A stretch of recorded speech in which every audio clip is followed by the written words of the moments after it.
ಎಲ್ಲರಿಗೂ ನಮಸ್ಕಾರ. ಇಲ್ಲಿ ವೇದಿಕೆ ಮೇಲೆ ಕುಂತಿರುವ ಹಿರಿಯ RSSನ ಕಾರ್ಯಕರ್ತರಿಗೆ, ಇಲ್ಲಿ ಆಡಿಯನ್ಸ್ನಲ್ಲಿ ಕುಂತಿರುವ ಕಾರ್ಯಕರ್ತರಿಗೆ, ಭಾಳ ಸಂಖ್ಯೆಯಲ್ಲಿ ಹೊರಗಿನಿಂದ ಬಂದಿರುವ ಬೆಂಗಳೂರಿನ ನಾಗರಿಕರಿಗೆ ನನ್ನ ನಮಸ್ಕಾರಗಳು. ಇವತ್ತು ನನ್ನ ವಿಶೇಷ ಅಭಿನಂದನೆಗಳು. ಇಲ್ಲಿ 200ಕ್ಕಿಂತ ಜಾಸ್ತಿ ಈ 21 ದಿನದ ಟ್ರೈನಿಂಗ್ಗೆ ಈ ವರ್ಗಕ್ಕೆ ಬಂದಿರುವ ಕಾರ್ಯಕರ್ತರಿಗೆ ನನ್ನ ವಿಶೇಷ ಅಭಿನಂದನೆಗಳು. ಇವತ್ತು ಈ ವರ್ಗಕ್ಕೆ ಬರುವುದಕ್ಕೆ ನನಗೆ ಭಾಳ ಖುಷಿ. ಯಾಕಂದರೆ ನಾನು ಮಿಲ್ಟ್ರಿಯಲ್ಲಿ ಆಲ್ಮೋಸ್ಟ್ 40 ವರ್ಷ ಕೆಲಸ ಮಾಡಿದ್ದೀನಿ. ಇವತ್ತು ಇನ್ನೊಂದು ಸತಿ ನಮ್ಮ ಮಿಲ್ಟ್ರಿ ಕ್ಯಾಂಪ್ ನೋಡ್ದಂಗೆ ಆಯ್ತು ನನಗೆ. ಇವತ್ತು ನೀವು ಮಾಡಿರುವ ಸಾಧನೆ, ನಿಮ್ಮ ಡಿಸಿಪ್ಲಿನ್ನು, ನಿಮ್ಮ ಕಮಿಟ್ಮೆಂಟು, ನಿಮ್ಮ ಕೋಆರ್ಡಿನೇಷನ್ನು ಎಷ್ಟೊಂದು ಸತಿ ಮಿಲ್ಟ್ರಿಯಲ್ಲೂ ನೋಡೋಕ್ಕಾಗ ಸಾಧ್ಯ ಇಲ್ಲ. So my congratulations to all the trainers. ಯಾರು ಇವರನ್ನು ಟ್ರೈನ್ ಮಾಡಿದ್ದಾರೆ, ಯಾರು ಇವರಿಗೆ ಗೈಡೆನ್ಸ್ ಕೊಟ್ಟಿದ್ದಾರೆ, ಯಾರು ಇವರಿಗೆ ಒಂದು ಡೈರೆಕ್ಷನ್ ಕೊಟ್ಟಿದ್ದಾರೆ, ಅವ್ರಿಗೆ ಕಂಗ್ರ್ಯಾಚುಲೇಷನ್ಸ್ ಫಸ್ಟು. ಯಾಕಂದರೆ ಈ ಥರದ್ದು ಮಾಡೋದು ಸುಲಭದಲ್ಲ. ಇಲ್ಲಿ ನೀವು ಕುಂತಿದ್ದೀರಲ್ಲ, ನಿಮಗೂ ಕಂಗ್ರ್ಯಾಚುಲೇಷನ್ಸ್. ಯಾಕಂದರೆ ಅವ್ರು ಏನು ಡೈರೆಕ್ಷನ್ ಕೊಟ್ಟಿದ್ದಾರೆ ಅದನ್ನು ಫುಲ್ ಭಾಳ ಚೆನ್ನಾಗಿ ನೀವು ಪಾಲಿಸಿದ್ದೀರ. ಒಂದೊಂದು ಡ್ರಿಲ್ನೊಳಗೂ ಒಂದು ಒಳ್ಳೆಯ ರೂಪ ಕಾಣುತ್ತೆ ನನಗೆ. ಕರಾಟೆ ಆಗಲಿ, ಸ್ಟಿಕ್ ಡ್ರಿಲ್ ಆಗಲಿ, ಯೋಗಾಸನ ಆಗಲಿ, ನೀವು ಮಾಡಿದ ಡ್ರಿಲ್ ಆಗಲಿ, ನಮ್ಮ ಬ್ಯಾಂಡನ್ನು ಪ್ರದರ್ಶನ ಆಗಲಿ, ಒಂದೊಂದರಲ್ಲೂ ನನಗೆ ಒಂದು ಕಷ್ಟಪಟ್ಟು ಕಲಿಯುವ ಮನೋಭಾವ ಕಂಡು ಬಂದಿದೆ. So congratulations to all the people who have taken part in today's programme. ಇವತ್ತು ನಿಮ್ಮ ಟ್ರೈನಿಂಗ್ 21 ದಿನ ಟ್ರೈನಿಂಗಿನ ಅಂತಿಮ ದಿನ. ನೀವು 21 ದಿನದಲ್ಲಿ ಡಿಸಿಪ್ಲಿನ್ನು, ಟೀಮ್ ವರ್ಕು, ಯಾವ ಥರ ಸರ್ವಿಸ್ ಮಾಡಬೇಕು, ಯಾವ ಥರ ನೀವು ಕಮಿಟ್ಮೆಂಟ್ ಇರಬೇಕು ಲೈಫ್ನಲ್ಲಿ, ಅದ್ರ ಬಗ್ಗೆ ಎಲ್ಲ ನಿಮಗೆ ಕಲಿಸಿದ್ದಾರೆ. ಇವತ್ತು ಆ ಟ್ರೈನಿಂಗ್ ಮುಗಿತಾ ಇದೆ, ಬಟ್ ನಿಮ್ಮ ಆ್ಯಕ್ಚುಯಲ್ ಕೆಲಸ ನಿಮ್ಮ ಮುಂದೆ ಸ್ಟಾರ್ಟ್ ಆಗುತ್ತೆ. ಇದೇನು ಇವತ್ತು ಈ 21 ದಿನದಲ್ಲಿ ಕಲ್ತಿದ್ದೀರಿ, ಅದು ಮುಂದೆ ನೀವು ಹೆಂಗೆ ಅದನ್ನು ಸೊಸೈಟಿನಲ್ಲಿ ಇಂಪ್ಲಿಮೆಂಟ್ ಮಾಡ್ತೀರಾ, ಅದು ಇಂಪಾರ್ಟೆಂಟು. ನೀವು ಅದನ್ನು ಒಳ್ಳೆಯ ರೂಪದಲ್ಲಿ ಇಂಪ್ಲಿಮೆಂಟ್ ಮಾಡಿದರೆ ಇವತ್ತಿನ ಟ್ರೈನಿಂಗು ಸಾರ್ಥಕವಾಗುತ್ತೆ ಅಂತ ನನ್ನ ವಿಚಾರ. ನಾನು ಇಂಡಿಯನ್ ಆರ್ಮಿನಲ್ಲಿ ಹೆಚ್ಚು ಕಮ್ಮಿ 40 ವರ್ಷ ಸರ್ವೀಸ್ ಮಾಡಿದ್ದೇನೆ. ಕನ್ಯಾಕುಮಾರಿಯಿಂದ ಲಡಾಖು, ಆ ಕಡೆ ರನ್ ಆಫ್ ಕಚ್ಚಿಂದ ಅರುಣಾಚಲ್ ಪ್ರದೇಶ, ಎಲ್ಲ ಕಡೆ ಓಡಾಡಿದ್ದೇನೆ. Borders, operational area. ಅದರಲ್ಲಿ ನಾನು ಒಂದು ಲೆಸನ್ ಕಲ್ತಿರೋದು ಏನಂದರೆ, ನಮ್ಮ ದೇಶ ಗಟ್ಟಿ ಇರಬೇಕು ಅಂದರೆ ಒಳ್ಳೆಯ ಆರ್ಮಿ ಇರಬೇಕು. ಅದು ಆರ್ಮಿ ಇದೆ.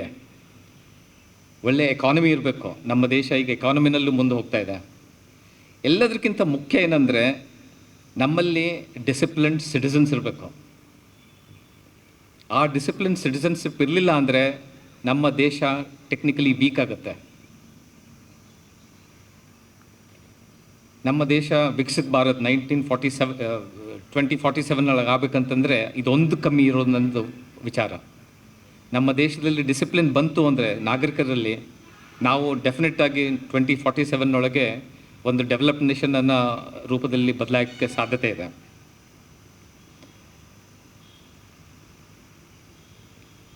ನಾ ಹೇಳ್ದಂಗೆ ದೇಶದಲ್ಲಿ ವೆಪನ್ಸ್ ಇದಾವೀಗ, ಅದೇ ಥರ ಟೆಕ್ನಾಲಜಿನೂ ಬಂದಿದೆ. ಬಟ್ ಒಳ್ಳೆಯ ನೈತಿಕ ಶಕ್ತಿ ನಮ್ಮ ದೇಶದ ಜನದೊಳಗೆ ಬಂದರೆ ನಾವು ಮುಂದೆ ಬರೋಕ್ಕೆ ಸಾಧ್ಯತೆ ಅಂತ ಇನ್ನೊಂದು ಸತಿ ಹೇಳ್ತಿದ್ದೀನಿ. ನಮ್ಮ ದೇಶ ಆಲ್ಮೋಸ್ಟ್ ಒಂದು 1000 ಇಯರ್ಸ್ ಸಿವಿಲೈಸೇಷನ್ ಇದೆ, ಮೋರ್ ದೆನ್ ದ್ಯಾಟ್. ಅವಾಗಿನ ವ್ಯಾಲ್ಯೂಸ್ ನಾವು ಈಗೂ ಇಟ್ಕೊಂಡಿದ್ದೀವಿ. ಎಷ್ಟೊಂದು ಜನ ಬಂದರು, ಬ್ರಿಟಿಷರು ಬಂದರು, ಬೇರೆ ಕಡೆಯಿಂದ ಅಟ್ಯಾಕ್ ಆಯಿತು. ಹಂಗಂದ್ರೂ ನಾವು ನಮ್ಮ ಮೂಲಭೂತ ಸಿವಿಲೈಸೇಷನ್ ಕಳ್ಕೊಂಡಿಲ್ಲ. ಯಾಕಂದರೆ ಈ 1000 ಇಯರ್ಸ್ನಲ್ಲಿ ಬೇರೆ ಬೇರೆ ಜನ ತಮ್ಮ ಕಂಫರ್ಟ್ಗಿಂತ ಸೊಸೈಟಿಯ ಮುಖ್ಯತೆಯನ್ನು ಭದ್ರತೆ ಇಟ್ಕೊಂಡು ತಮ್ಮ ಕೆಲಸ ಮಾಡಿದ್ದಾರೆ. ಅದಕ್ಕೆ ನಾವು ಆ ಸಿವಿಲೈಸೇಷನ್ ಉಳಿಸ್ಕೊಂಡು ಬರೋಕ್ಕೆ ಸಾಧ್ಯತೆ ಇತ್ತು. ಈಗ ವರ್ಲ್ಡ್ನಲ್ಲಿ ಟೆಕ್ನಾಲಜಿ ಬಂದಿದೆ, ಭಾಳ ಟ್ರಾನ್ಸ್ಫಾರ್ಮೇಷನ್ ಆಗ್ತಾ ಇದೆ. ಆರ್ಟಿಫಿಷಿಯಲ್ ಇಂಟೆಲಿಜೆನ್ಸ್ ಆಗಲಿ, ಸೈಬರ್ ವಾರ್ಫೇರ್ ಆಗಲಿ, ಸೋಷಿಯಲ್ ಮೀಡಿಯಾ, ಇನ್ಫಾರ್ಮೇಷನ್ನು, ಭಾಳ ಬದಲಾವಣೆ ನೋಡೋಕ್ಕೆ ಸಿಗ್ತಾ ಇದೆ. ಇದೊಂದರಲ್ಲಿ ಒಂದೇ ಒಂದು ಕಾನ್ಸ್ಟೆಂಟ್ ಇರೋದಂದ್ರೆ ಒಳ್ಳೆ ಹ್ಯೂಮನ್ ವ್ಯಾಲ್ಯೂಸ್. ಆ ಹ್ಯೂಮನ್ ವ್ಯಾಲ್ಯೂ ನಮ್ಮಲ್ಲಿ ಇತ್ತು ಅಂದರೆ ನಮ್ಮ ದೇಶ ಶಾಶ್ವತವಾಗಿರುತ್ತೆ. ಇಂಗ್ಲೀಷ್ನಲ್ಲಿ ಹೇಳ್ತಾರೆ, knowledge without character can become dangerous. Success without discipline can be meaningless. And progress without national unity can weaken the society. ಇವೆಲ್ಲ ಒಬ್ಬ ಮನುಷ್ಯನಲ್ಲಿ ಮೂಡು ಬರೋದಕ್ಕೆ ಈ ಥರದ್ದು ವರ್ಗ, ಈ ಥರದ ಕ್ಯಾಂಪ್ಸ್ ಭಾರಿ ಇಂಪಾರ್ಟೆಂಟು. ನನಗೆ ಗೊತ್ತು, ನಿಮಗೆ ಮೊದಲು 5 ದಿವಸ, 3 ದಿವಸ, 5 ದಿವಸ, 15 ದಿವಸ, 21 ದಿವಸ, ಇದ್ರ ಮುಂದೆ ನೀವು ಕ್ವಾಲಿಫೈ ಆಯ್ತು ಅಂದರೆ 20 ದಿನದ ಕ್ಯಾಂಪ್ ಇರುತ್ತೆ. ಐ ಥಿಂಕ್ ಇವೆಲ್ಲ ನಮ್ಮ ದೇಶಕ್ಕೆ ಭಾಳ ಇಂಪಾರ್ಟೆಂಟು. ನೀವೆಲ್ಲ ಇದಕ್ಕೆ ವಾಲಂಟಿಯರಾಗಿ ಬಂದಿದ್ದೀರಿ. So congratulations to each one of you again. ನನಗೆ ಇನ್ನೊಂದು ಖುಷಿ ಮಾತು ಏನಂದರೆ, ಇಲ್ಲಿ ಭಾಳ ಯಂಗ್ಸ್ಟರ್ಸ್ ಇದ್ದಾರೆ. ಇವತ್ತಿನ ಕ್ಯಾಂಪಿನ ಆ್ಯಾವ್ರೇಜ್ ಏಜ್ 28 ಅಂತ ಕೇಳಿ ಬಂದಿತ್ತು ನನಗೆ. ಸೊ ಇಷ್ಟು ಸಣ್ಣ ವಯಸ್ಸಿನಲ್ಲಿ ನೀವು ಈ ಥರದ್ದು ಒಂದು ಶಾಖೆಗೆ ಬಂದು ತಮ್ಮ ಒಂದು ಟ್ರೈನಿಂಗ್ನೊಳಗೆ ಭಾಗವಹಿಸೋದಕ್ಕೆ ನೀವು ವಾಲಂಟಿಯರಾಗಿ ಬಂದಿದ್ದೀರಿ. So you all are very blessed and I am happy to see you all. ಇನ್ನೊಂದು ಮಾತು ನಾನು ಹೇಳಬೇಕು ಅಂದರೆ, ನಮ್ಮ ದೇಶ ವಿಕಸಿತ ಭಾರತ ಆಗಬೇಕು ಅಂದರೆ ನಮ್ಮ ದೇಶದ 50% ಭಾಗ ಮಹಿಳೆಯರು ಇದ್ದಾರೆ. ನಾವು ಅವರನ್ನು ಸೇರಿಸಿ ಅವರಿಗೂ ಮುಖ್ಯತೆ ಕೊಟ್ಟು ಅವರನ್ನು ವರ್ಕ್ ಫೋರ್ಸ್ನಲ್ಲಿ ತಂದಾಗ ನಮ್ಮ ವಿಕಸಿತ ಭಾರತದ ಏನು ಡ್ರೀಮ್ ಇದೆ ಅದು ಸಾಧ್ಯತೆ. ಸೊ ನೀವು ಸೊಸೈಟಿನೊಳಗೆ ಇದಾದಮೇಲೆ ಹೋದಾಗ ಅವರನ್ನು ಜೊತೆಗೆ ಸೇರಿಸಿಕೊಂಡು ನಮ್ಮ ದೇಶನ ಮುಂದೆ ಬರುವಂಗೆ ಮಾಡುವುದು ಮುಖ್ಯ. ಒಂದೊಂದು ಸತಿ ಕೇಳ್ತಾರೆ, ನಾವು ನೇಷನ್ ಬಿಲ್ಡಿಂಗ್ ಹೆಂಗೆ ಪಾತ್ರಧಾರ ಆಗಕ್ಕೆ ಸಾಧ್ಯತೆ ಇದೆ ಅಂತ.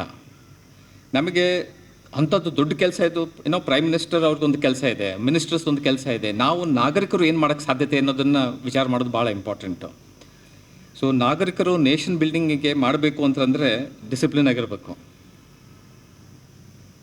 ಸೊಸೈಟಿನಲ್ಲಿ ನೀವು ಯಾವ ಥರ ನಿಮ್ಮ ಫೆಲೋ ಸಿಟಿಸನ್ಸ್ಗೆ ಹೆಲ್ಪ್ ಮಾಡೋಕ್ಕೆ ಸಾಧ್ಯತೆ ಅದನ್ನು ಮಾಡಬೇಕು.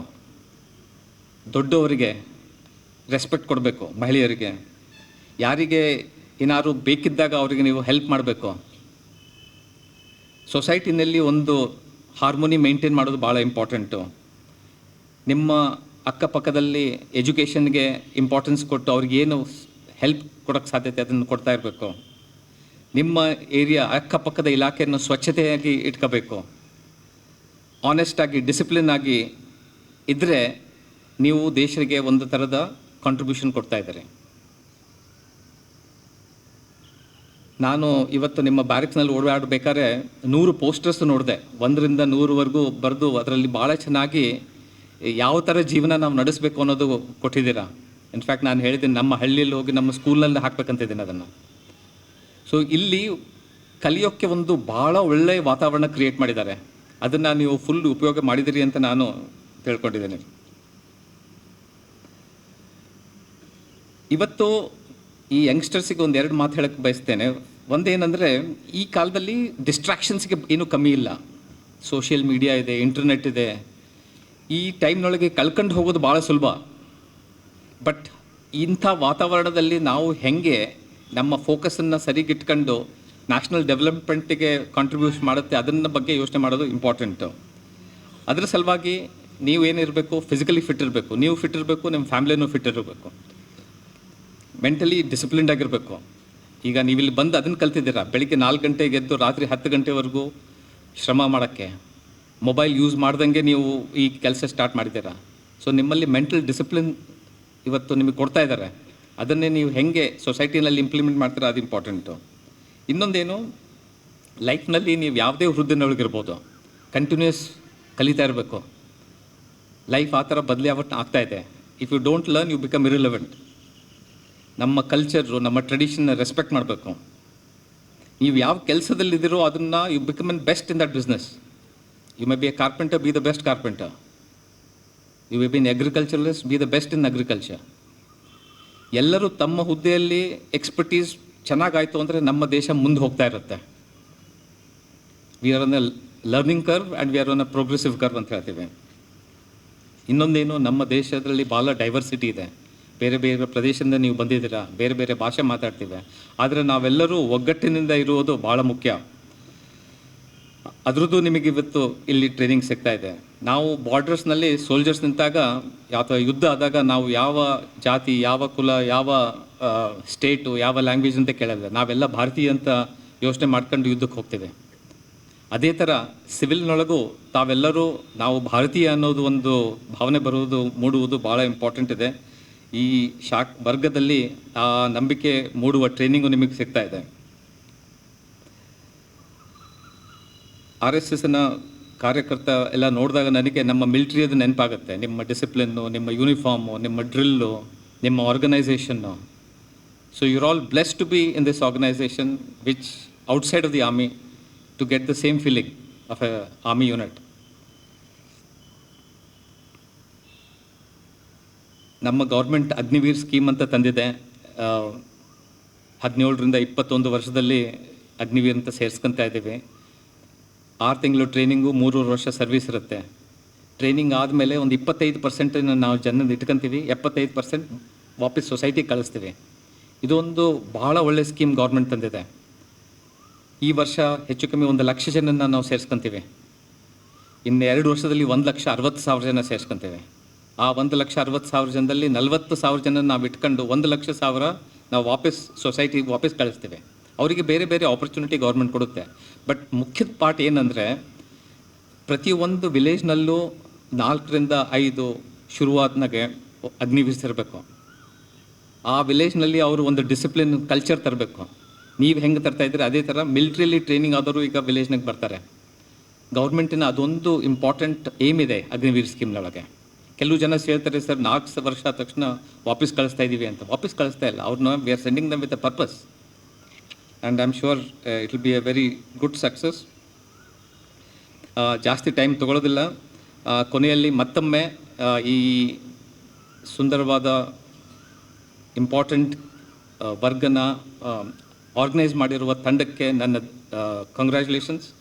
ಮತ್ತೊಮ್ಮೆ ಇಲ್ಲಿ ಈ ಟ್ರೈನಿಂಗಿಗೆ ಬಂದಿರುವ ಕಾರ್ಯಕರ್ತರಿಗೆ ಕಂಗ್ರ್ಯಾಚುಲೇಷನ್ಸ್. ಕೊನೆಯಲ್ಲಿ ದೇವರದಲ್ಲಿ ಒಂದೇ ಒಂದು ಪ್ರಾರ್ಥನೆ ಏನಂದರೆ, ನಿಮ್ಮ ಆಸೆ ಆಕಾಂಕ್ಷೆಗೆ ಪೂರ ಮಾಡುವ ಶಕ್ತಿ ನಿಮಗೆ ದೇವರು ಕೊಡಲಿ ಎಂದು ಬಯಸುತ್ತೇನೆ. Thank you all. ಇನ್ನೊಂದು ಸತಿ ನನಗೆ ಕರೆದು ನನ್ನ ವಿಚಾರ ಶೇರ್ ಮಾಡುವ ಆಪರ್ಚುನಿಟಿ ಕೊಟ್ರಿ ಅಂತ ಹೇಳಿ ಧನ್ಯವಾದ ಹೇಳ್ತೀನಿ. ಜೈ ಹಿಂದ್, ಜೈ ಭಾರತ್.